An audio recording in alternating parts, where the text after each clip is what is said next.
Hi everybody, this is Azita Sach, and today I'm going to talk about lesson number 6 in emotional alphabet. This lesson is about emotional processing, and it is one very important lesson in order to get to happiness. Emotional processing consists of two extremely important elements. Number one is emotional expression, and number two is to have a witness for that emotional expression. I'm going to go to the factor number one, which is emotional expression. Emotional expression can happen in two different ways. One is an appropriate emotional expression, and the other one is the inappropriate one.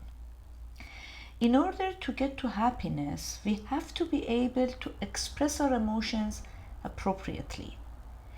Any inappropriate emotional expression is going to cause us more agony. So, what is an emotional expression? And what is the appropriate emotional expression?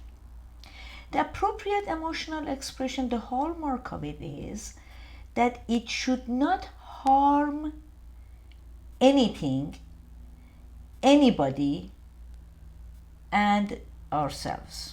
So, no destruction in the objects around us, no destruction to a sense of being of another person, and no destruction towards our own self. That is the hallmark of it. Emotional expression that is appropriate can happen in the following forms I'm going to tell you. Number one, it can happen verbally. We talk. That is a way of expressing our emotions. Our body also expresses emotion, so it can be a physical expression. We can move around, our body, like through dancing, it expresses the feeling that we have inside. Through singing, it expresses the feeling we have inside.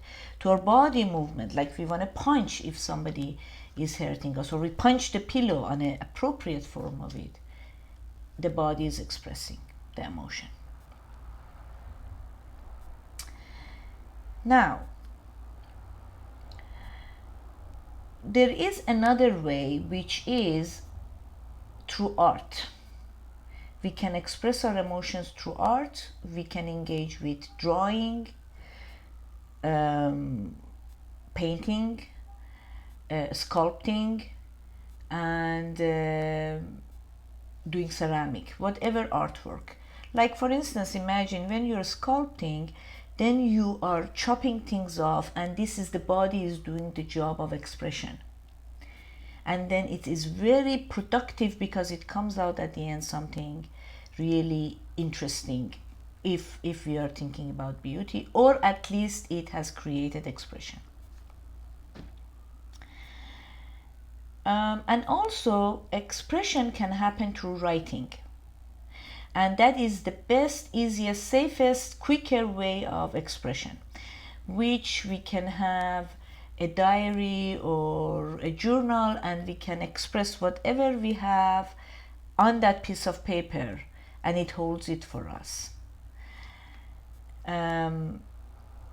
It's very interesting. With writing or with art, you can actually destroy things because it's not necessarily harmful for anybody around us and ourselves and surrounding around us. Like, we can tear the paper up and then make something out of it. We can say a lot of things we want to say without any censoring and write it down. We can scold, we can curse, and all of those things on a piece of paper. Since it is not going to harm that person, it is categorized as an appropriate emotional expression. All right, so as I mentioned, there is another factor that needs to be present for emotional processing to be completed successfully, meaning to provide happiness for us. Otherwise, the happiness is not going to happen. The calmness is not going to happen. And that second factor is a witness. Somebody who is willing to hear us, see us, feel our pain.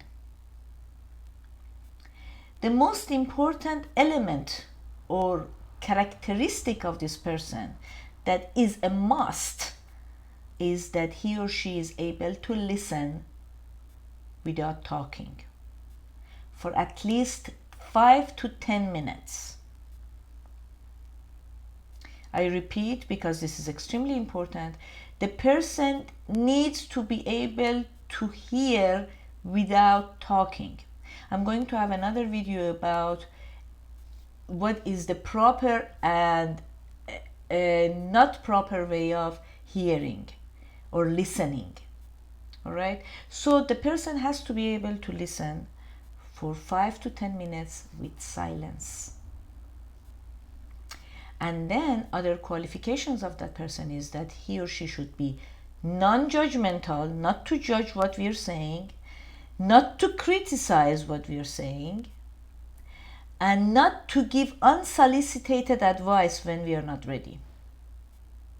So, AKA basically be able to listen.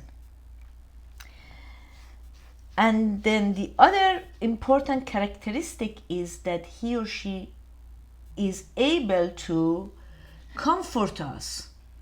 If that person is not able to comfort us, then we're gonna have a problem. So comfort would be something that the person would know that it would be beneficial for us. For instance, we want to be held, so the person provides that. We want to be tucked in on a very soft blanket. The person is able to provide that for us. Or we might just simply need to be heard, and that person is capable to do that. Now, the question that people usually ask me is, what if that person is not there? And I agree, 90% of the time, unfortunately, that person is not there. And the tip I have for you is that now you have to learn how to be that person for your own self, which I'm going to create another video on that. Hopefully it will help you learn that strategy. Now, for now, one thing you can do to be that person for yourself, as I mentioned earlier, the safest way would be to at least jot it down on the piece of paper. At least it is being expressed, and then pretend that you're that loving and caring character that you wanted to have next to you, which would mean they'll go next to the mirror and look at yourself, and you have to have those qualifications. Otherwise, you're not a good candidate for yourself. Meaning, be able to hear yourself without judging yourself, without blaming yourself, without criticizing yourself, and with kindness, and able to comfort yourself. I hope this video was helpful for you. I am on Instagram live Monday morning at 11 a.m. Los Angeles time under Azita Sach. All the two words are together, Azita Sach, one word. And feel free to join. If you have questions, I can answer them live for you. If you liked it, please subscribe, so I will send new videos and you can listen them on your own time. Be well, and I see you in another episode. Bye.